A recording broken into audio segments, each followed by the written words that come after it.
من اكتر من 1400 سنه ظهر واحد اسمه مسيلمه الكذاب. الراجل ده فجاه كده قال لك بص يا عم، لا في لا نبي ولا رسول غيري، انا اللي بينزل عليا الوحي، وبدا يعمل لنفسه دين جديد وكتاب جديد وينشر دعوته بين الناس. اللي الراجل ده عمله مش غريب، ممكن اي حد يدعي ده. الغريب ان في ناس صدقته.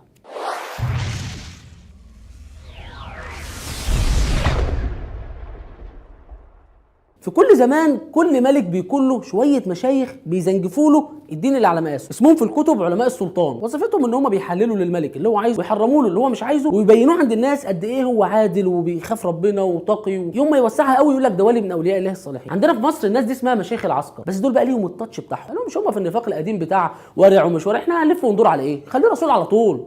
فابتعث الله ايضا رجلين كما ابتعث وارسل من قبل رجلين موسى وهارون، أن هؤلاء من رسل الله عز وجل وما يعلم جنود ربك إلا هو. خرج السيسي ومحمد إبراهيم.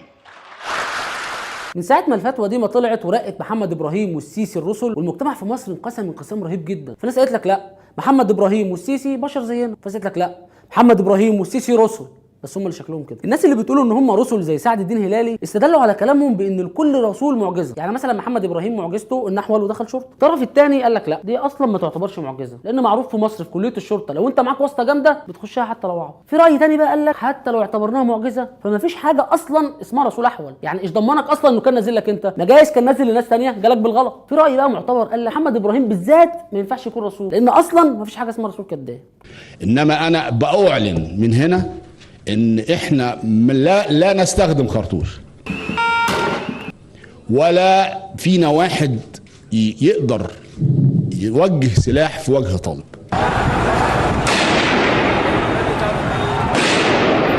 عمرنا كشرطة ما وجهنا سلاح ناري في صدر اي متظاهر. واؤكد ان الداخلية عمرها ولا هتضرب طلقة على اي مصري. جاهز؟ ماشي اضرب. عشان انت شايفين طبعا احنا لا ضربنا ولا قتلنا ولا عملنا ولا سوينا امبارح، واحنا مجني علينا واتضربنا بالطوب والكرتوش والجزء دي كلها. اما عبد الفتاح السيسي فلقينا برضو ان هو في اراء، في راي بيقول لك ان عبد الفتاح السيسي مش رسول، عبد الفتاح السيسي اله من ايام العصر الحجري الحديث. في العصر الحجري الحديث كلمه ايجيبت هي ليست كلمه اجنبيه، هي كلمات مصريه صميمه من كلمتين. يكبت جب يعني ارض، بتاح هو الاله الخالق في مصر القديمه اللي هي بقت فتاح دلوقتي، يا فتاح يا عليم يا عبد الفتاح. الطرف الثاني بقى رد عليهم رد معتبر اله يا كفره. في علماء بقى ردوا على سعد الدين هلالي قالوا له انت ازاي تقول على السيسي رسول وفي رسول ما بيعرفش يقول بقين على بعض. في الايام دي يعني انا مش عايز اخرج عن، لكن الاغنيه الاخيره اللي انتوا شايفين الهرم اللي قدامكم ده، وانا في هناك على انتبهوا للكلام اللي انا بقوله كويس. واحنا كلام في يعني ما حد مش اقسم بالله تاني صحيح. في ناس برضه ردت على سعد الدين هلالي قالت له انت ازاي اصلا تحط محمد ابراهيم والسيسي في منزله واحده؟ محمد ابراهيم ده بشر زينا بياكل وبيشرب وبيتفجر، لكن السيسي ده ملاك. بنداء من الرجل الذي انزله الله ملاكا من السماء، الفريق اول عبد الفتاح السيسي الله يكرمه. عايز اقول ان السيسي ده مش انسان بصراحه، مش انسان، ده الراجل ده ملك ربنا سبحانه وتعالى ارسله الارض. ربنا سبحانه وتعالى بعت لنا انسان كده ملاك وقف لو انتوا فوضتوني انا تحت امر. هنا بقى احتار العلماء في تفسير موضوع الزو. ناس قالت لك ان الزو ده هو اللي الشعب خده بعد ثوره 30، وناس ثانيه قالت وده الارجح على فكره ان الزو ده اكبر دليل على ان السيسي مش ملاك، لان مفيش ملاك بيعمل زو. في مشايخ من اللي بتأيد السيسي لما لقوا ان موضوع الاله والرسول والملاك ده افورت منهم على الاخر قال لك بص هو السيسي ده بصراحه بشر بس مش اي بشر. الفريق عبد الفتاح السيسي ابن سياخ الدرقوق الجماليه، ابن سيدنا الحسين.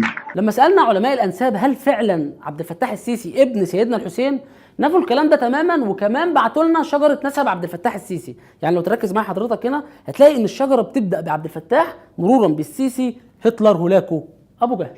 عندنا احنا بقى في يوتيوب شايفين ان محمد ابراهيم والسيسي ما هماش رسل ولا حاجه لسببين. اول سبب ان مفيش رسول بيتسرب له كل خميس على قناه الجزيره. السبب الثاني وده بنوجهه للدكتور سعد الدين هلال، يا دكتور سعد السيسي ومحمد ابراهيم ما هماش رسل مبعوثه ولا حاجه، ده مرسي اللي معينه. بعد ما سمعنا العك اللي فات ده كله طلع لنا كده صوت معتدل ما بيعكش، ما يقولش بقى اله ورسول وملاك والكلام الفاضي ده، لا ده شيخ بيخاطب الحاكم على قد عقله. اضرب في المليان، ضربناه في رجله سقط من طوله، خلاص ناخده نوديه المستشفى وبعدين نبقى نعتقله. ناس نتنا ريحتهم وحشه. لا تخف بدعوى الدين، فالدين معك والله معك ورسوله معك، نحن على الحق. الرقاصه وهي خارجه من بيتها رايحه الكباريه بتلبس عبايه سوداء فوق بدله الرقص، قال يعني الشارع كله ما يعرفش ان هي شغاله رقاصه. عندنا برضو المشايخ بيلبسوا العبايه وهم رايحين الشؤون المعنويه في الجيش، قال يعني الشعب كله ما يعرفش ان هم شغالين رقاصه. اشوفكم الحلقه الجايه. ما تنساش تعمل فولو للاكونت بتاعنا على تويتر من الرابط اللي موجود تحت الفيديو، تحتيها هتلاقي رابط الفيسبوك، اعمل لنا لايك واتفرج على الحلقات اللي فاتت واعمل سبسكرايب من هنا.